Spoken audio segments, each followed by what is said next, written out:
I remember the 2011 election period. And in the lead up to those elections, I remember a member of the BBC saying, a young member, I don't quite recall if it is Ramsey, might have been, who sort of likened Guyana to a small business. Oh. If your father were to die, having been a businessman, who would he bequeath his business to, his business interests to? Would it not be his son or his children? So apparently, Guyana was bequeathed to the PPPC for them to plunder, because that is what the PPPC has been good at, plundering the resources of this country. And you cannot you cannot separate the two in terms of Jagdeo's PPPC, Barrett Jagdeo and his administration, and ties to criminality. Guyana at one time was dubbed a narco state under his administration. We would have seen in our country the likes of Roger Shahid Khan, who was bold enough to issue a complete page in the newspapers, pointing out to all and sundry that he has been working to ensure the government, which was Barrett Jagdeo's government, remained in office. This is a criminal, currently a guest of the United States. We would have seen the use of the government's resources and letterhead to purchase sophisticated spy equipment. We would have seen or heard testimonies from George Bacchus when he spoke about his association with the Phantom Death Squad, and that he reported to the then sitting PPP Minister of Home Affairs, Ronald Gadraj. We would have seen all of those from the BBC interview of George Bacchus. When you juxtapose and look at Guyana now, under the AP and UAFC government, we're no longer dubbed as a transshipment point for cocaine. Guyana is not on any terror watch list for persons associated. You don't hear of drug cartels in this country that are allowed the audience of sitting government officials and those things like that. Between the 3 years or the 36 months thereabout that this government has been in office, I think essentially that they have gone above and beyond in terms of the work that has been done. The transformational development that you would have seen across the length and breadth of this country is tremendous. And for any government to have achieved that in only 3 years thus far in itself is a feat. And essentially, I think the reason why you have this momentum from the AP and UAFC government to see development in our country, because we know the resources of this country, once spread equally, all of Guyana could enjoy what we posited, a good life. We would have been in opposition for 23 years. AP, NUP, NCWPA, Justice for All Party, National Front Alliance, you name it. They would have been in the fields for 23 years. You would have heard the complaints. You would have seen the neglect of certain communities and so forth. And that is why you found when the AP and UAFC government hit office in 2015, they started off with a momentum. You've seen roads are being built. I can speak without fear of contradiction about Region 1, Mabaruma, or the Matakai sub-region, in terms of the development is there. When I say to people, and again it comes back to the point that the government's PR is bad, that all and sundry are unaware. For the first time, Mabaruma has paved roads. Mabaruma will soon open its fire station. Mabaruma at Kumaka Market, under the previous government, the entire Kumaka Market area was slipping into the river.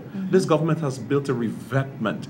There's now a vendor's arcade. Persons no longer squat and sell their produce on the corner. They now have a vendor's arcade. There's a green space on a hill called Hosorori Hill.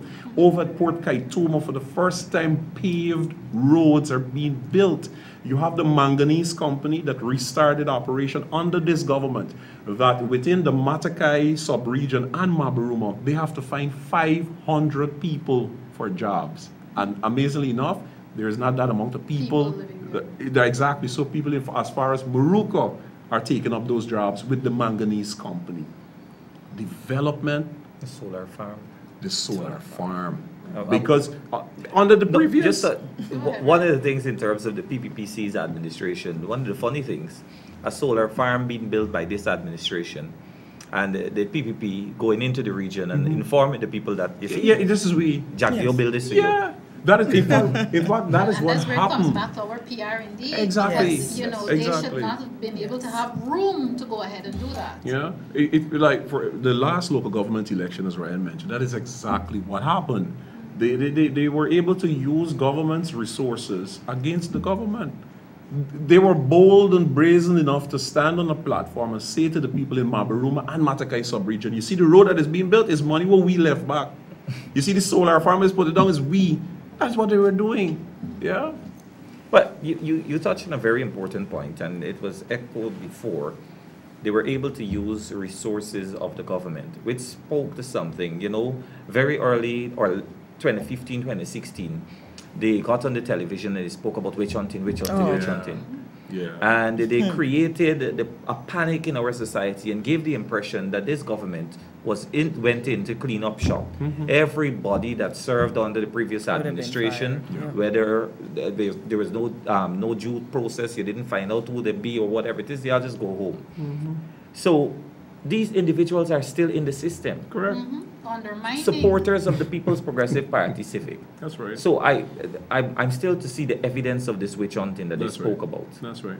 That's right. That's right. I think in terms of the witch hunting though, and you know, to give credit to His Excellency President Granger, we all know from the beginning, apart from being so firm on young people being educated, his whole thing was social cohesion, ethnic unity, diversity. We're one big cook-up and we must learn to live. Enshrined in our Constitution. I think, for me, I think because that was the goodness of him, out of the goodness in his heart and his vision, we all wanted to see that vision.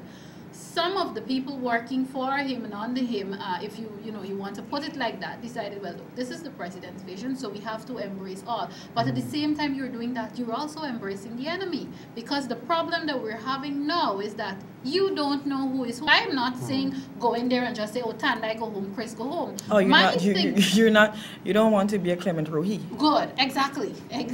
My thing was that, okay, some people should have been transferred in various, but again, I am not at that level whereby, so I don't know how, you know, how we would have been able to facilitate. But maybe if we had put a system like that in place where people were just moved, because come on, in no part of this world can a government go into office, and especially when it comes to political point, people retain the same people from before. I'm not saying just send them home willy-nilly. People got bread and butter issues to deal with. But you transfer, and you know, maybe apart from our PR problem, that would have been one of our blunders. And I think, Chris, you said it. Maybe that is this government's biggest sin. Actually being nice. You see, Malika, what I think happened over the 23 years of the PPP administration is that loyalty to Guyana, to country, was eroded. Whether deliberately or otherwise, it eroded. And what replaced that was loyalty to party. Yes. And political actors. And it's difficult for a government of only 3 years to change that. It is a transformation of attitude that we're talking about. You know, they have the saying, Malika, and this is what Bar Jagdi is very good at. They say if you tell a lie constantly over and over after time, it becomes the truth. So that is essentially what he's doing. He's playing on the minds of the Guyanese people. And that is why, again, he should be the last person to speak about witch hunting. Because in 1992, when the PPP government took office, they essentially they didn't do witch hunt. Yes. They didn't do witch hunt. Plainer than the witch hunt. Game of Thrones. Just go. Game of Thrones. For example, I mean, even His Excellency the President was a victim when the PPP got into office. And as he reminded us, 2 days after when they won the 1992 elections, and someone came downstairs and tapped on the door. When they opened the door, they saw him And he said that the person said, David, you still here? So the person the person responded, yes, I'm about to do my handover, takeover. No, the person like, no, you ain't got to do that. Just leave. You know, he's like, okay, so what about the document? No, you can take them if you want, or you can leave them, but you just leave, right? It was so blatant, and it is now Bharat Shakti, mercy. Yes, Who should be before who really truly should be before the Hague to answer for crime against humanity, for the atrocities meted out to the people of Guyana in this country? I want each of you to touch a bit, even though it's not our field, it's not our sector, and viewers, you understand that we have various ministers and various authorities speaking on these issues, but I would want each of you to touch a bit on housing in terms of the development. But what a point I want to put out there, because Chris keeps harping, and Chris and I had, and I even had this conversation with Thandi before, because we don't want the opposition leader to feel that he's so special, that we have nothing to do better than to sit here and talk about him. I want people to know that we decided, look, we're going to come here and have this conversation. We're going to try our best not to mention him because he's not that important. But the reason Chris keeps harping is because you cannot possibly talk about the developmental efforts and the developmental works of this government and not talk about the atrocities, you know. And the hindrance to the current government. Exactly, and he's a hindrance to the current government. And one person approached me, an elder, bless her soul, and she said to me, she said, man, like, y'all got to get a different PR strategy, because every time y'all open y'all mouth, y'all talking about Barrett and whatnot, he's not even going to be the presidential candidate. He can't run again, he can't hurt us. The thing is, the comparison is there, the atrocities and the damage, and you know, some of our political scientists are saying, this is not me, I'm saying what the political scientists say, that even though he can't run again, and you know, if by some unfortunate twist of, not even fate, I don't know twist of what, that they happen to get back in there, you know, it wouldn't be the person, it would actually be him. So, and I hope she's listening today, so she understands why we have to keep going back to him. But I want some sentiments from all of you in terms of housing development, the transformation that we have seen. You know, beginning with you, Thandi. Oh, thank you. Ryan was about to begin. No, I would. Malika, I cannot talk about housing without doing a comparison. Mm-hmm. We have had, and we still do, persons occupying house spots issued to them by the previous administration in areas with little or no infrastructure.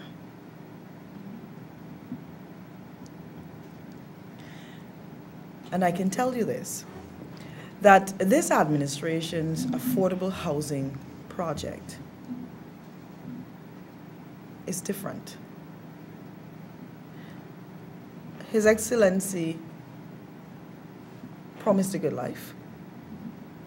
And through the affordable housing project, we're delivering the good life. We believe that people must be treated with dignity and decency. You must have drains in your community. So when we are distributing house lots, we're not distributing house lots in some back dam area. We're distributing house lots in communities. Water, roads, electricity, proper drainage. In communities that are adequately mapped out to accommodate certain services, healthcare, education. So we're taking a holistic approach to housing development because our Guyanese people deserve better. That's why we're giving them better. We have people who they were treated as if they were squatters, paying exorbitant sums for these house spots, and when some persons went to Parfait Harmony and Reg Dorsey to view the house spot, it's a swamp. So it costs more for them to develop the spot before they can build. Yes. But meanwhile, the previous could have been boasting about 4,000 lots even though nobody could use them. Can't use without them. spending exorbitant That's right. amounts. That's right. And so now we're seeing, in Prospect, for example, soon we will see more houses being built, more low-income earners qualifying for those houses, occupying those houses, more communities being developed under this administration. Right. And that, Malika, is an aspect of the good life. The good life, wonderful. Anything that puts a roof over your head is, you know, And not any roof. Exactly. Not the roof that we were getting before. But No, not any roof. Because we had the houses that were built under the previous administration. Cracksville. Yes. Some of them are Cracksville. you still can't occupy them. They call it Chris Persons Cracksville. to whom these houses were awarded cannot occupy them. That's right. This government now has to invest additional funding to fix, to remedy the defects, Yep. so that these houses can be livable. Yeah, I think they. Yeah. Man, you I take know, this Chris. with I know. Chris wants to even go into full Creole and just go, but you know we're restraining him. It's working, and I think Thandi's energy is keeping him, you know, down. Right? He wanted to jump in. I wanted to know that with this finite amount of time that you have for this program, why you'd want to put me at housing and I have some issues in education. Go, So, let's go. but let's stick to housing. You're the moderator, so it's your house, your rules. Madam Speaker. Continuing from where Thandi left off, with speaking about housing, and now again talking about equity in the distribution of house lots. You saw that there was a backlog, and it's not everybody's backlog. The backlog of persons that would have applied since 1992 and did not receive their house lots came from certain communities, came from a certain demographic. You understand? These are the areas. If you say, Chris was talking the example of persons going into housing and they give a name. They give a name, but when the persons call up this name, whatever it is, and they look like, you look like the name that I call. You don't resemble the name, but oh shucks, I don't call you by mistake, man. Come take the thing. So we see equity, fairness in the distribution of house lots. We see the backlog being taken care of from 1992 on, coming forward. Then also we see equity in terms of the acquisition of a house lot. We did a walkabout in Parfaith Harmony and talking to residents, you know, the house lots and some of the issues with infrastructure and so. And we learned, you know, this resident right over here, same plots of land. Maybe this one, the first one was larger than the other two coming after. This person paid $90-something thousand to acquire this plot of land. The next person that came from a certain demographic and a certain standing, their plot of land cost $600,000, smaller than the first. And the next person plot of land cost 1.2. And this was the pattern that was used. You know this thing where Irfan used to go then shake up a bag, the same bag he shook up and took out his qualifications. Come, take a house lot, one stop. Cake shop. Take out a house lot. And that was the kind of arrangement that was had under the People's Progressive Party Civic. And then, you know, you come to this whole thing with the infrastructure. So that now when persons are ready to move into their house lots that are being allocated under this government, water. Oh Lord, we put in water. Guyana is now the land of many waters indeed. Under Dr. Van West Charles and the Guyana Water Inc. That's right. That's right. Water all over the place. Sapphire Get Water, Angoy's Avenue, all of these places that were The new scheme unserved. at IFLOT. Parts in Port Kaitumo for the first time. All of Plants these being places that were constructed there, yeah. unserved under the People's Progressive Party Civic are now receiving potable water to the second floor. In some areas, 24 hours a day. Yes, that is very Water true. under this administration. And then the Godi that they left with GPL. Oh, Lord. And then they have the audacity. Oh, sorry, Godi is not an acceptable word. I'm sorry. I didn't That see burden. that on the list, but yes. Yes, that they left us with. Yes. And they have the audacity, those unconscious hypocrites, to talk about GPL and electricity. but I can left from there. Yeah, because I realized that you were getting heated, and I don't think we have the system whereby we can beep. And viewers too, of course, Thandi as the loan attorney, we don't want you to have to represent any of us. It's amazing that the time flew by so quickly. We have about 5 minutes left. Of course, I'm going to get some final sentiments for now, because viewers, I must say, in this mode that we're in again, regardless of what elections we're preparing for in terms of the length of time, we're going to always be here, not necessarily this group all of the time, but we're going to try to do our very best. I mean, this particular program is only once per week, but we're going to try our very best to do what we can do in terms of bringing you some more information. But before I get some wrap-up sentiments from each of you, Ryan, quickly, and I don't know how much you can do in just about a minute or so, because you wanted to talk about, and I know this is your sector, you wanted to pinpoint some developments in terms of the education sector. Transformation all around. I realized that our teachers are dissatisfied with the present state of things.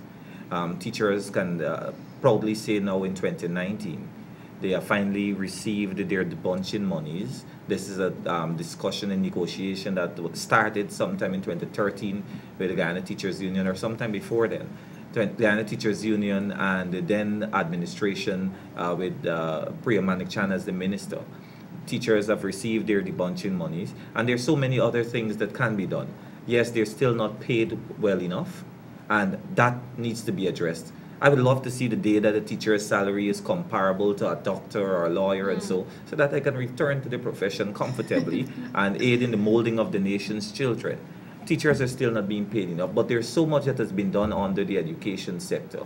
We see the 5Bs program, and the impact of this program cannot be underscored, especially when you talk about things like transportation and meals.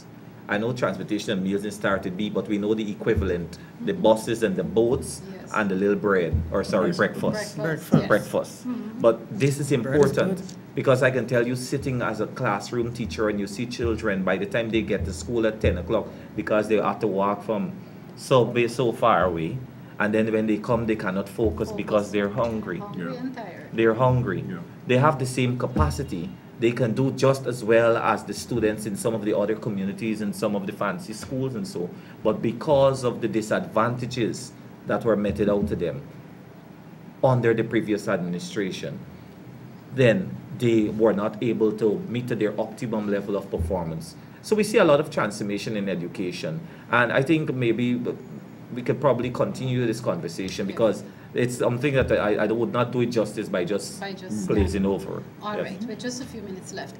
Beginning with you, Thandi, I just want to get some wrap-up sentiments again for now. As I said, we'll be hearing, you'll be continuously hearing from all of us, but things that you would like to leave with viewers in general, not any particular demographic. Thandi. Malika, on the international plane, the respect for Guyana has improved tremendously. And I must say hats off to our Minister of Foreign Affairs, Honorable Carl Greenwich, and his team. They're doing an excellent job. Oil and gas. Guyana is, and Minister Greenwich spoke to this a few weeks ago, Guyana is set to ratify some key environmental treaties, maritime-related conventions, and the Maritime Labor Convention, which will see protection of our marine environment and as well as our labor component. Okay. Our people working on board these offshore supply vessels and other vessels, basically persons who are employed in the shipping industry. So, yes, we are going places under this administration. We're going to great places. Sometimes I forget the marine part of it is your specialty. So I can tell you, I'm no what's the word? I'm a maritime law academic. You're an academic. Yes, I'm an academic. That's the I'm not yet at, no, at that's the a stepping pinnacle. stone. That's fine. Of the I'm sector. speaking it into existence now. Well, Come thank on. you. Director of Sport, Chris Jones. Sentiments from you before we have to Yes. leave. All right. So let me say the APNU AFC government was a democratically elected government, Yes. and it remains one of the most democratic government that we've seen thus far. His Excellency the President believed in decentralizing government. Yeah. And as such, we would have seen the return of local democracy through the local government elections. In just that 3 short years, we have already seen 2 such local government elections had. We have not seen any imposed IMC in any of the municipalities or the NDCs. We have seen new towns being created under this government, which provides economic hub for those respective regions. We've seen Madia, we've seen Bartica, we've seen Lethem, we've seen Mabaruma, and there are more to be added. This government believes in decentralizing government, that local democracy is as local. The average Guyanese man, woman, and child has a right to elect their representative to represent their interests in their street, in their village, in their communities. And that is what we're seeing from this government. This government is so democratic that members of the opposition can speak, can pontificate, can go on ad nauseum without fear of a police turning up at your house to lock you up. Chanja Narayan Sharma and Channel 6 has been on the air continuously under this government, and he has also included. Thank you, sir. He has also included and made air time for the People's Progressive Yes. Party Civic to come right here at Yes. Channel 6 to speak. And under their government, they had shut him down on Yes. multiple occasions. Okay, brother. The Without APNU justification. AFC government is exactly what Guyana wanted. The APNU AFC government is exactly what the international community wanted, the ABC countries. It is not by accident that we would have seen a lot of business interests being expressed by those countries in Guyana. It is because of the governance that they would have seen under the leadership of His Excellency the President and Prime Minister Moses Virasamy Nagabutu. And on that note, we have to leave you this week. Very spirited conversation. I must first of all thank Thandi first of all, because I think with Thandi in the middle, she kept the balance, because it felt Ryan's energy trying to go elsewhere where we legally cannot go on this program, and I also felt it from Chris. So Thandi, thank you very much You're for welcome. that. Viewers, if you're now tuning in, you missed a great one, but as usual, the conversation will be loaded to YouTube and to Facebook a little later on in the day. This would have been a conversation with a member of the Central Executive Committee, Madam Thandi McAllister, also Chairman of the Guyana Youth and Student Movement, Mr. Ryan Belgrave, former Chairman of the Guyana Youth and Student Movement, current Director of Sport, and he's also an executive member. Every person sitting here today, I can find about 4 hats to fit them, but you know, we don't have the time for that. Again, thank you so very much to them. I trust that it was informative, and it's in a sense brought some calm to some people who I know are panicking at this time. And again, we're going to do everything that we possibly can to make you feel a little more comfortable with everything that is happening. This, of course, has been Facing the Nation. I'm Malika Ramsey. I remind you, next week we're going to have Professor Ivelaw Griffith. He's going to come to tell you what is going to be happening with UG for the rest of at least for the first part of the year. And I'm not going to tell you which minister yet, but I'll try to get one of our female ministers to come on. She's been doing a lot of work. She's out there. She's all around. So we're going to try to have her on Facing the Nation next week also. Thanks so much for tuning in. As always, be good Guyanese citizens. Take care of yourselves. Take care of each other. And see you next week.